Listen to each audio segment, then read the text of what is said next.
Okay, let's unpack this.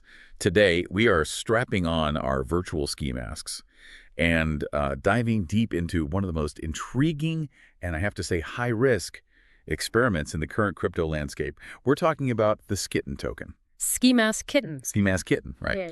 Operating on the rapidly evolving base chain. And this is a project that you really can't just, you can't just box it in as a meme or a charity token. It's a hybrid, and it's attempting a really difficult maneuver. Mm-hmm. I mean, while it is currently a microcap, and we need to be clear, it's firmly in that low six-figure, highly volatile segment, the sheer ambition that's documented in his white paper, it just demands a serious analysis. Yeah. We have to look far beyond the immediate price chart and into the operational foundation they claim to be building for 2026 and beyond. Exactly. Our mission today is to really analyze this tension that we see across the stack of source material we've gathered. Right. On one side, you've got the white paper excerpts, the community reports, the execution evidence. It all shows this meticulous planning, real deliverables, and, strong internal enthusiasm for a very structured long-term roadmap. I have real quantified goals. They do. But then on the other side, you have the cold analytical reality.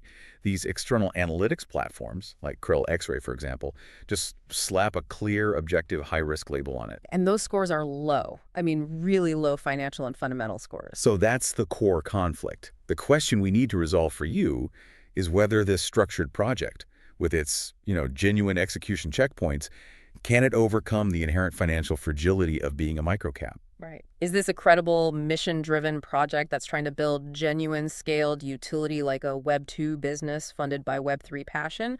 Or is it ultimately just another high-risk microcap? One that, despite its best intentions, is just structurally doomed to, succumb to market forces and liquidity constraints. What's fascinating here is that Skitten really represents a growing trend. We're seeing more of these meme coins with mechanics. Right. They're trying to leverage the viral, culturally sticky nature of a meme. And let's be honest, a masked kitten is a pretty compelling image to achieve these highly tangible off-chain goals. Like high-volume charity and scaled e-commerce. Exactly. So we need to dissect the very foundation of this attempted transition. That means analyzing the unique business model they're trying to build post-2026, the specific security measures they put in place to counteract a frankly, difficult past. A very difficult past. And the specific quantitative targets that define whether or not they succeed. And I don't just mean in the price of their token, but in the real world of kitten adoptions and e-commerce revenue. So this deep dive is truly a shortcut to understanding the potential long-term viability or, the fatal flaws of this entire class of mission-driven meme projects. Yeah. Okay, so let's start with the basics for anyone who might be encountering this project for the first time. What exactly is Skitten? So it stands for Ski Mask Kitten, like you said, and it's positioning itself as both a meme and a charity token, and it's native to the Base chain. And that base chain context is important, right? It's very important. Base is Coinbase's layer 2 scaling solution. That's a big deal because it connects this project directly to a potentially vast, but, currently crypto-curious audience. The brand identity itself is pretty clever. I think so. Yeah, it's the masked hero archetype. Vigilantism for good deeds. And the core mission is remarkably clear and, I'd say, emotionally potent. It really is. The goal is to use the meme brand recognition and the profits generated specifically from its off-chain businesses. So we're talking about branded merchandise, an eventual dedicated cat marketplace to fund kitten rescue and adoptions from high-kill shelters. That's a very specific operational definition of charity. It's not just, we'll donate some money. Yeah, it's a whole engine. And the stretch goal they've documented, it isn't just fluffy marketing language. It's a serious operational metric. It is. The white paper lays out a, frankly, ambitious quantitative target. They want to save 10,000 kittens per year by 2027. 10,000 kittens a year. Yeah, and that target, 10,000 kittens a year, that's the first thing that immediately shifts the discussion from, typical crypto hype cycles to required operational and financial scale. How so? Well, to hit that number, they can't just rely on sporadic community donations. It's not possible. They need substantial, sustained, multi-million-dollar revenue flows that can consistently cover the logistical costs. Right. Coordinating with shelters, vetting adopters, initial medical care. All of it. This goal necessitates a robust external business entity. It's not just a crypto play anymore. But before we get too far into the future, we have to talk about the backstory, because the context here matters a lot. for trust and for risk. Oh, absolutely. The project did not start smoothly. The sources are very open about what they call the original sin. And this is the massive 800-pound gorilla in the room. It is. It's the critical trust hurdle that they have to address in every single public communication. The project began with a developer rug. And for anyone listening who might not be deep in the jargon, a rug pull isn't just a developer selling their tokens. No, it's much worse. It's when the original creator maliciously extracts all the value from the liquidity pool. They're essentially stealing the fundamental trading mechanism, leaving everyone else holding tokens that are now completely worthless. Because you can't trade them for anything of value. Correct. That betrayal of trust is profound, and usually it's terminal for a project. Yeah, that financial and emotional betrayal is the original sin they're constantly working against. For any cautious capital looking at this, that history of manipulation is a heavy, heavy burden. It proves that the administrative risk, the risk of the people running the show, is very real. However, the story then pivoted, and pretty dramatically. We see documented evidence that the community actually intervened. They did. They didn't let the project die.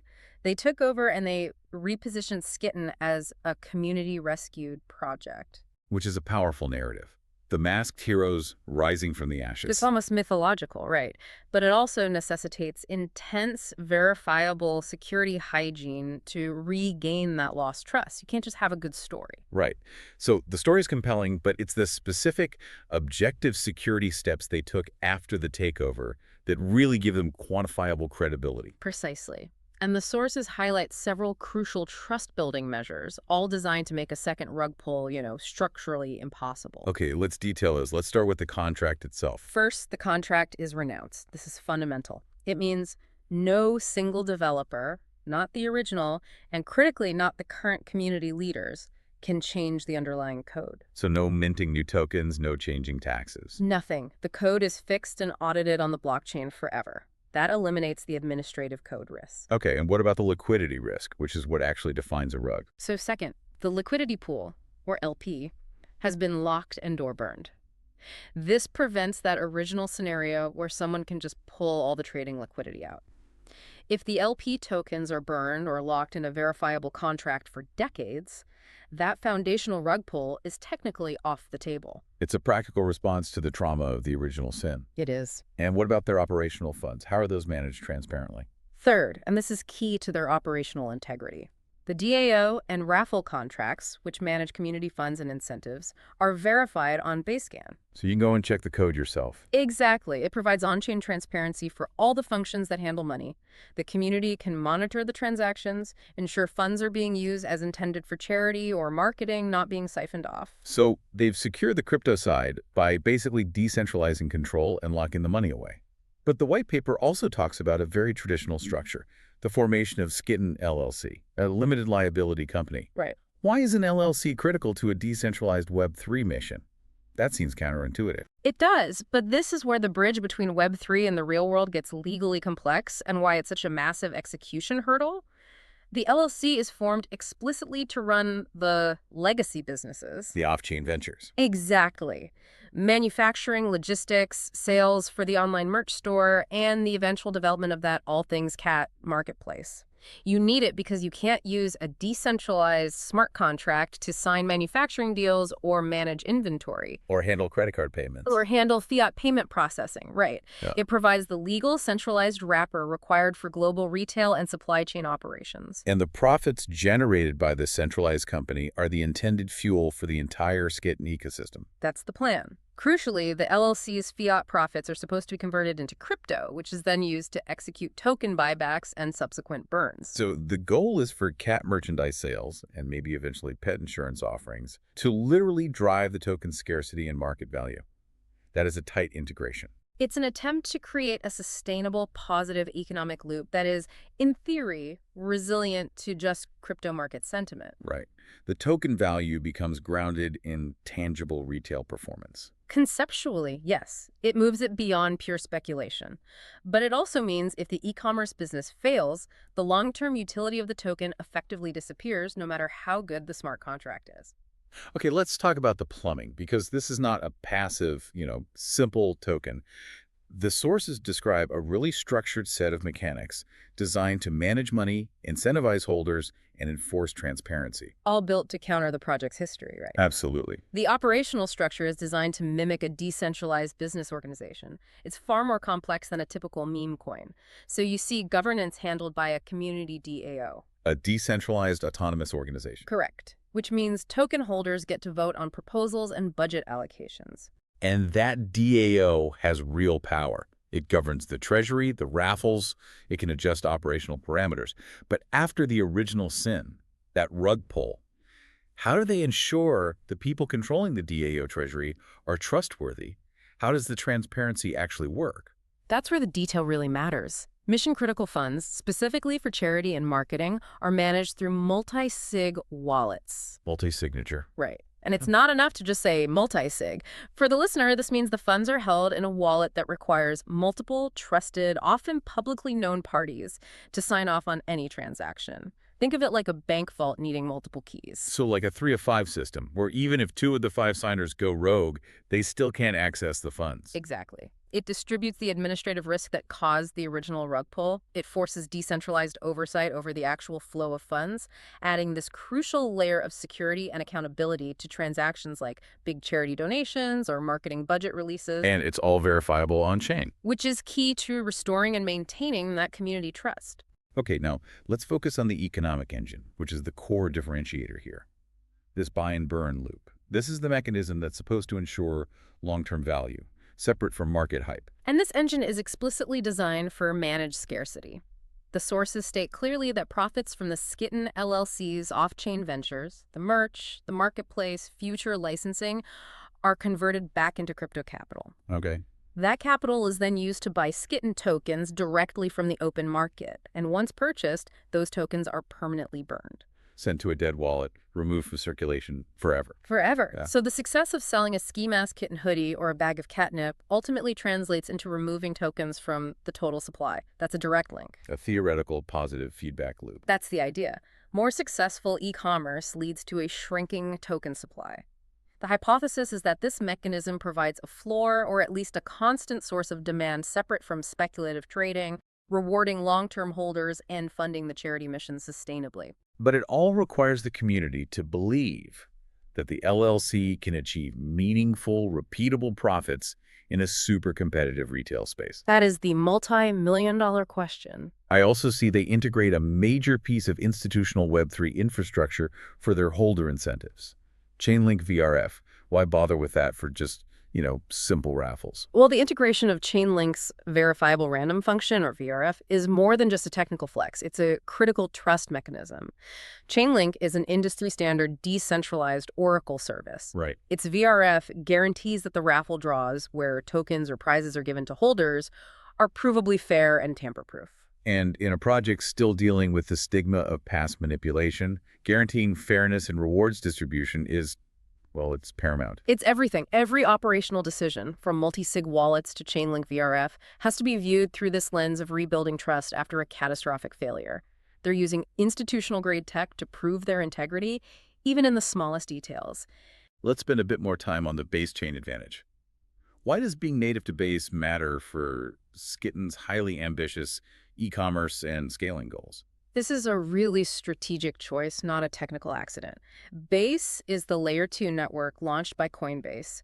It's critical because it is intrinsically linked to Coinbase's massive, regulated retail user base. So you're talking about an on-ramp. A huge on-ramp. Base's entire mission is to onboard the next billion users, many of whom are entering crypto through a centralized, highly trusted gateway like Coinbase. So Skitten is positioning itself to be discovered by a wave of mainstream, maybe non-crypto native users, cat owners, charity enthusiasts, who might find the meme compelling but need easy, low-friction access. Precisely. Imagine if Skitten's e-commerce platform eventually allows for easy fiat on-ramping and uses Base for loyalty or transactional tokens. The low gas fees and integrated experience of the Base ecosystem dramatically reduce the onboarding friction for the average consumer. That gives them strong potential tailwinds for discovery and, crucially, for achieving that multi-cycle survival that eludes, 99% of meme coins? I'd say more than 99%. It provides a strategic pathway to connecting the LLC's real-world business directly to potential token holders. Okay, let's transition to the future. The roadmap is Well, it's refreshingly specific. It doesn't offer some vague 2030 vision. It provides clear, quantifiable goals for the near-term future, culminating in Q5 2026. Yeah, and this is where the ambition and the execution risk truly takes shape. The source material lays out 4 explicit, measurable Q5 2026 milestones. These are metrics that the community and, outside analysts like us can actually hold them accountable to. This isn't just marketing copy. No. Okay, let's analyze the first one, the community size goal. Achieve 10,000 Telegram members. Why 10,000? What does that number signal? Well, Telegram remains the primary real-time communication and hype channel for these kinds of crypto projects. Hitting 10,000 active engaged members signals a few things. First, it demonstrates real, scaled community engagement that moves beyond just a small, committed core team. So it shows organic reach. Right. And second, it suggests they have achieved a level of brand reach that makes their future IP licensing and marketing ambitions viable. It's a leading indicator. The second goal is a massive hurdle. Submit 5 or more CEX applications, centralized exchange applications. Yeah, and this signals an attempt at gaining mainstream recognition, better liquidity, and higher trading volume.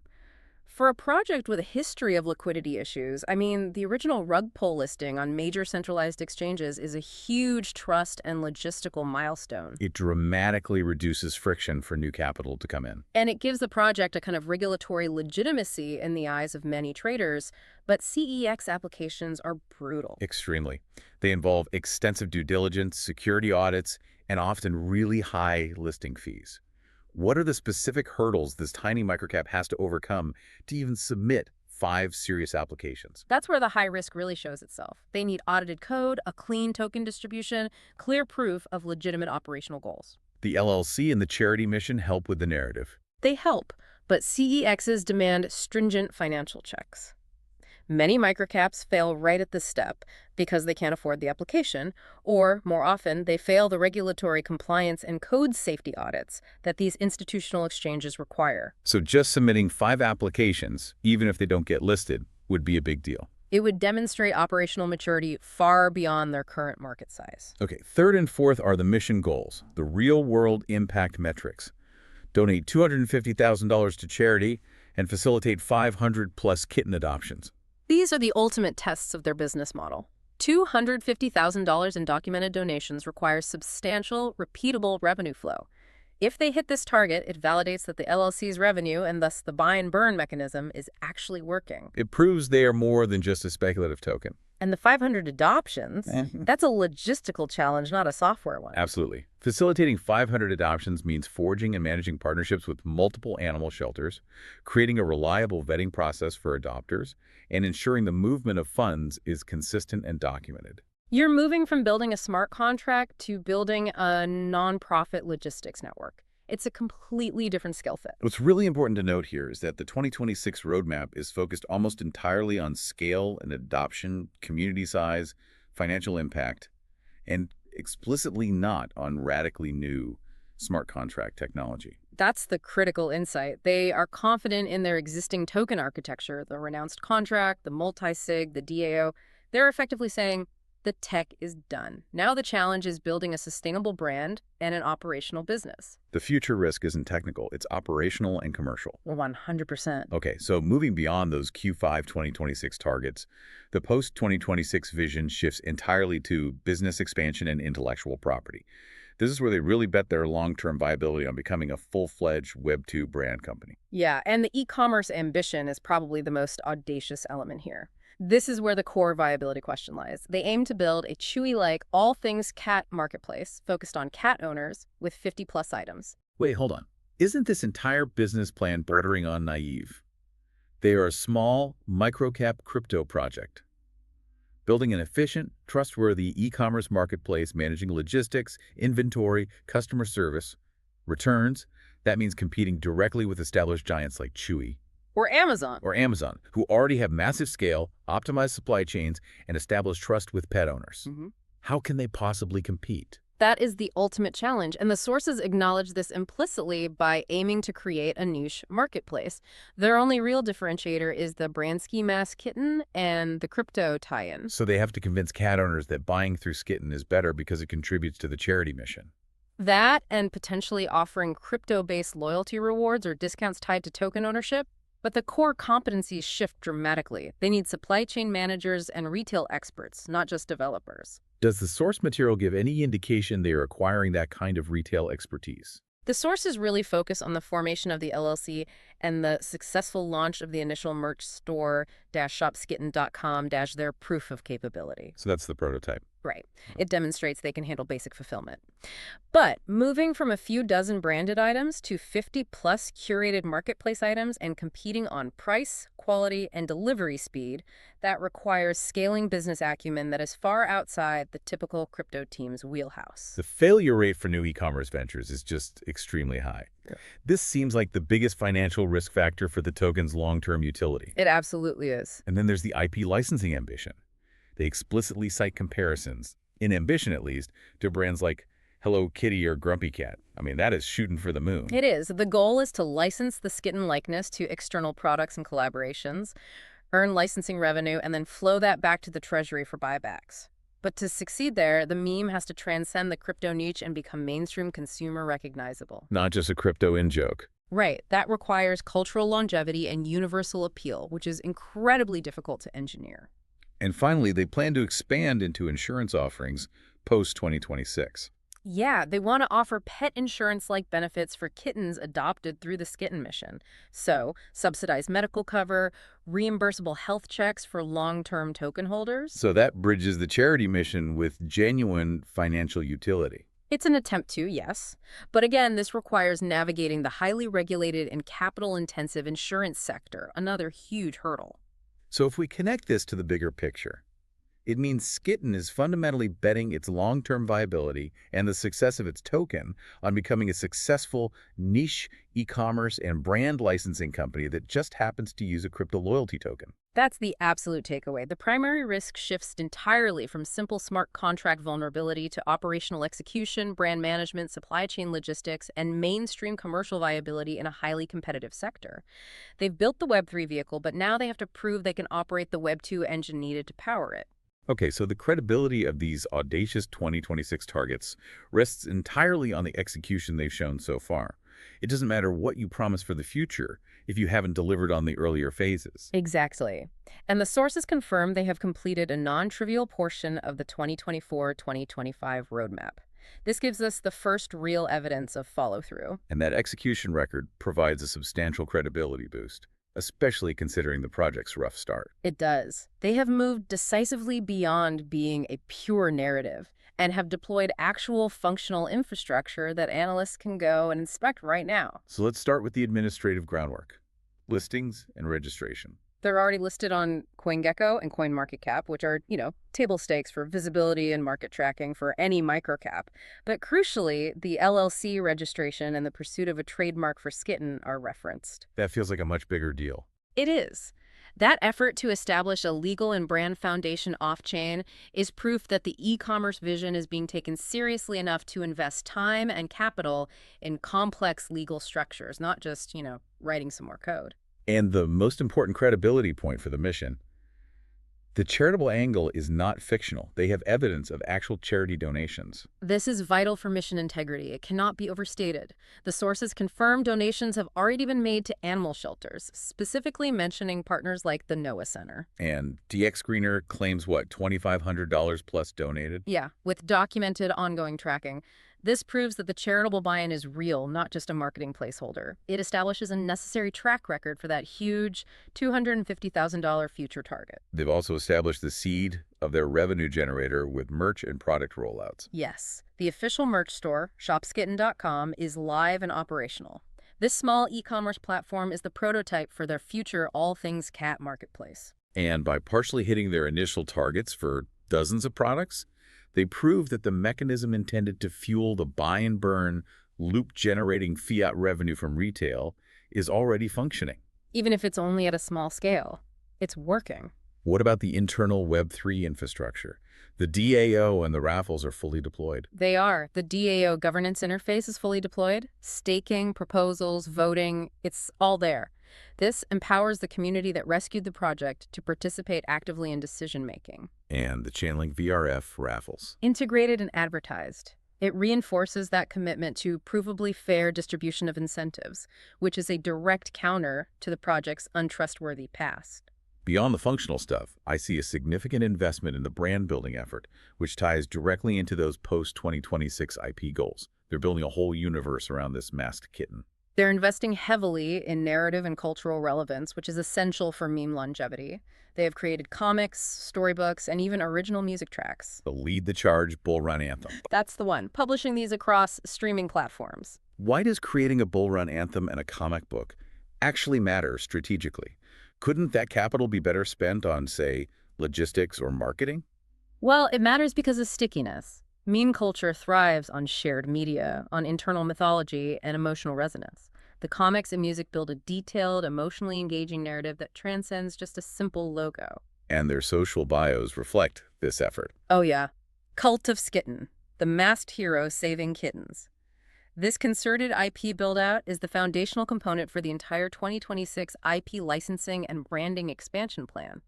It shows an understanding of how modern viral culture works, not just how smart contracts work. So the takeaway here is that they have executed a non-trivial, complex part of the earlier roadmap. That strengthens the credibility of them at least attempting the $250,000 donor and 500 adoption targets for 2026. They've moved from the category of a paper promise to a scaling startup with massive operational risk. And that follow-through, especially after a rug pull, is a very strong indicator of long-term commitment from the current team. Okay, now we address the core conflict of this deep dive. The huge discrepancy between the internal ecosystem sentiment and the external financial reality. Inside the community, it feels like a revolutionary, feel-good movement. It does. Inside the ecosystem, so the DX, screener, description, internal blogs, social channels, the narrative is overwhelmingly positive. It's framed as a crypto movement with a purpose. I see what they did there. And a meme with mission. The language reflects deep commitment, often referring to the community takeover as this triumph over adversity. They focus heavily on the positive elements. The security, the DAO, the raffles, the LLC, the mission progress. And their social activity quality reinforces this. The X profile, with around 4,500 followers, is reasonably active. It mixes marketing efforts like bounty programs with substantive security updates and mission reports. And they've shown proactive transparency that is, well above average for this sector, especially when it comes to setbacks. That transparency is so crucial for rebuilding trust. They proactively address negative events. The sources mention a public MW hack space, where they communicated exactly what happened and what mitigation and safeguards were immediately put in place. Which is so different from the usual low-cap project that just sweeps bad news under the rug. Completely.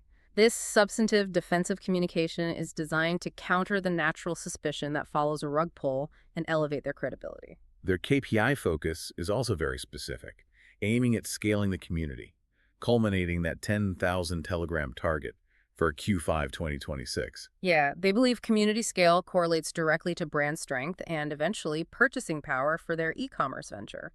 They are operating on the assumption that a dedicated fan base will happily buy cat supplies from the Skitten marketplace. And thereby fuel the buy and burn. That's the theory. But then we pivot to the external views, and the picture flips completely. Independent analytics give a really sobering assessment, labeling Skitten high risk. This is the necessary reality check.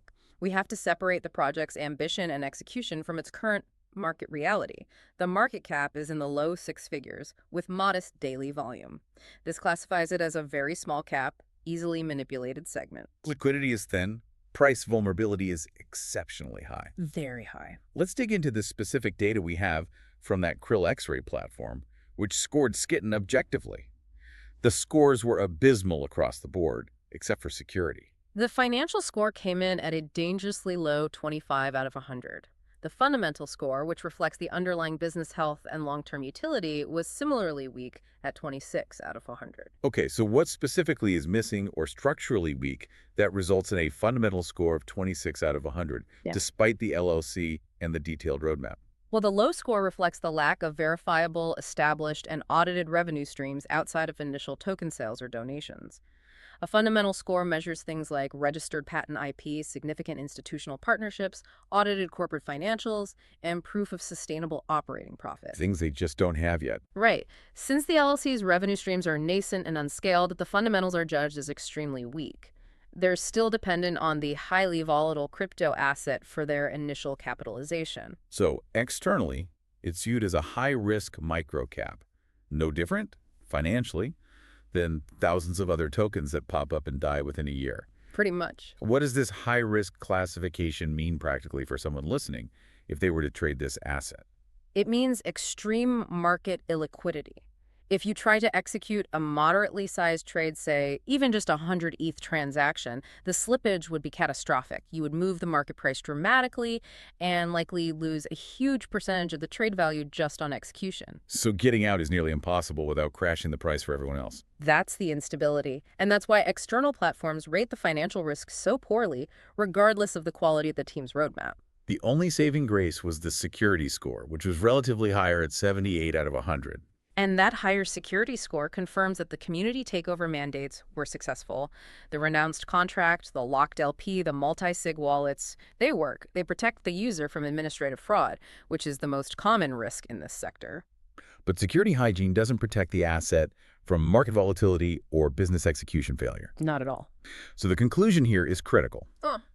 From an outside perspective, Skitton is viewed as a high-risk microcap, albeit one that has taken commendable steps on technical security. The fundamental weakness lies purely in its small size, financial illiquidity, and the unproven nature of its long-term business model. Yep. Okay, based on everything we've analyzed, the ambition, the execution, the financial reality, let's synthesize the odds. What are the positive factors driving potential upside for Skitton to actually hit those 2026 targets and build its brand empire? I think the primary driver is tangible execution versus pure narrative. They've actually built the infrastructure. The website, DAO, raffles, merch store, the IP content, it's all operational. It's not just a white paper. No. This moves them out of the pure promise category. And the fact that some donations have demonstrably happened is crucial. It anchors their narrative in reality. That follow-through, especially on the administrative side like the LLC and the trademark, provides a major credibility boost that most microcaps just don't have. Exactly. Furthermore, the emotionally compelling niche cannot be underestimated. The idea of saving 10,000 kittens from euthanasia is highly shareable and taps into widespread emotional resonance far beyond the typical financial motives of a crypto token. It gives them a free marketing angle. And it gives the brand potential cultural longevity. We also identified the sound mechanics as a strong positive. Definitely. The renounced contract, the LP lock, the use of multi-sig wallets, and that buy and burn mechanism funded by off-chain revenue, these things significantly reduce the risk of internal abuse. They've done their due diligence to protect the contract from manipulation. Fulfilling the promise of the community rescue. Right. And then there's the base chain growth. The strategic positioning we talked about. Yeah. Being native to Base positions them perfectly to capture the inflow of users from Coinbase's massive retail user base. If those users are looking for a charity-driven Web3 product that connects to a real-world e-commerce utility, Skitton is well-positioned to be discovered and adopted. Okay, now for the sobering side. Yeah. The major risks and constraints. What factors seriously limit the success odds, even if the team continues to execute flawlessly? First and foremost is financial vulnerability. This is the hard truth of that Krill X-ray score. The extremely small market cap and low liquidity mean that even if the team does everything right, a single large seller can still cause a catastrophic price crash. The risk to your capital is exceptionally high. Because the market structure is just that fragile. And the trust baggage from the original developer's rug pull has to continue to be mentioned as an active constraint. It does. The narrative of the community takeover is powerful, but that history will inevitably deter large institutional or even just cautious retail capital that demands years of operational consistency without failure. Every little security issue, like that MWO hack, acts as a stress test on that fragile, recovered trust. It does. But the single biggest constraint for their long-term plan is the business execution risk. I want to push back heavily here. They're trying to build a Chewy competitor and a pet insurance business simultaneously.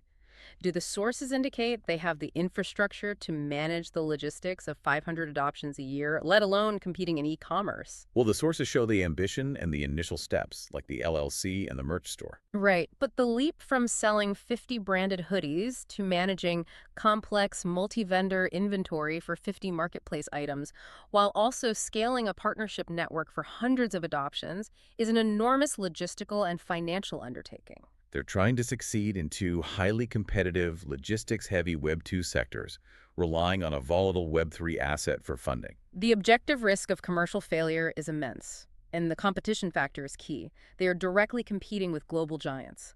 The crypto tie-in and the mission might attract a niche buyer, but they won't overcome poor logistics or uncompetitive pricing. Right. The market doesn't reward good intentions.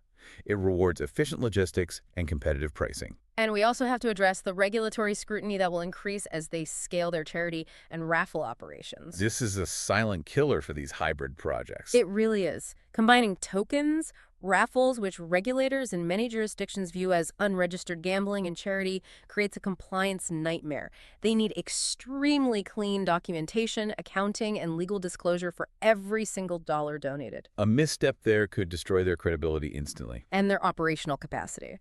And finally, the universal risk, meme longevity. Staying culturally relevant across multiple crypto cycles, 2026, 2028, and beyond, is a massive challenge. It is. While they're building a strong IP, the entire long-term plan is predicated on the ski mask kitten remaining a compelling cultural icon for years. They are fundamentally trading technical risk for long-term branding risks. So synthesizing this, the short-term survivability, say the next 18 to 24 months, seems plausible, provided they continue executing on charity updates and growing the merch business. The 2026 targets are ambitious, but not impossible if they manage to catch a significant meme or base chain adoption wave. However, the probability of medium to long-term big success becoming a durable, scaled brand with substantial, stable token value is objectively low. Confirmed by the external financial scores. That requires real, verifiable traction of the e-commerce model, significant recurring off-chain revenue, and navigating years of regulatory and market volatility. For the average investor, this has to be treated as highly speculative. #tag outro. This deep dive really forces us to confront an important question. What is the appropriate context for viewing Skin? They are credible as a directional mission. They've executed more infrastructure, implemented better security hygiene, and delivered more tangible mission-related progress than the vast majority of microcaps. But financially, the objective analysis remains constant. It is an objectively high-risk microcap meme-charity token that is structurally vulnerable. Okay, so let's provide some practical guidance for you, the listener, depending on your primary motivation for engaging with this project. If your interest is purely financial, treat any position as highly speculative and small size. The external analytics clearly suggest you should assume zero recovery is possible. So don't bet the farm. Please don't. If you decide to speculate, you must focus on monitoring specific evidence of their roadmap progress. Published donation totals, documented revenue growth of the LLC. Don't just focus on the day-to-day token price. If you see their fundamental scores start to climb significantly on third-party analytics, that's the real signal. That's the signal of commercial traction. Okay, but if your interest is genuinely mission-driven, focused on animal welfare, the guidance changes significantly. Yeah, if that's your goal, focus on the documented charity efforts and track the on-chain charity wallets they provide. Given the financial fragility of the microcap market, it may be significantly more effective to donate directly to established shelters, alongside or instead of speculating on the token. If your main goal is truly helping animals, not speculating. Exactly. And watch their transparency. Their ability to communicate openly during hacks or price drops is the best indicator of their team's integrity. So we have seen that the success of Skitten hinges not just on the wild swings of the crypto market, but on their ability to build successful real-world niche e-commerce and IP licensing business from the ground up. In direct competition with massive players like Chewy and Amazon, it is the ultimate hybrid project, testing whether the passion and novel funding model of Web3 can conquer the operational realities and immense capital demands of Web2 commerce. It's an experiment in leveraging cultural capital to create real-world logistics. Aiming for impact beyond the blockchain. And that leads us to our final thought for you to consider. If the charity mission succeeds in saving 10,000 kittens by 2027, if they achieve that real-world, noble, quantifiable goal, will the volatile price of the token matter more than the tangible impact they managed to achieve? That's the core tension of this entire ambitious, high-risk project.